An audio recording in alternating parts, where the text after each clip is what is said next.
Assalomu alaykum. O'zbekiston Respublikasi Qashqadaryo viloyati Kitob tumanining Javz qishloq dorivor o'simliklari. Ismi gazanda o't, qichitqi o't ham deyiladi.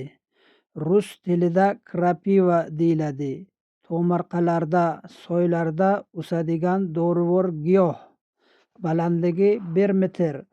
Avgust oyiga barg va ildizlaridan terib, quritib olsa bo'ladi. Gazanda o't shifobaxsh xususiyatlari: qon to'xtatuvchi va ichki qon ketishlarga peshob haydovchi, organizm ortiqcha suyuqlik chiqarib tashlashiga ko'maklashadi. Isitma tushiruvchi va balg'am ko'chiruvchi ham hisoblanadi. Ko'k yo'tallarga ham shifobaxsh hisoblanadi.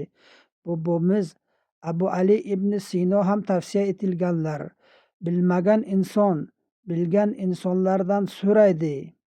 Doktorlar tavsiyasi bilan kam-kam iste'mol qilsak bo'ladi.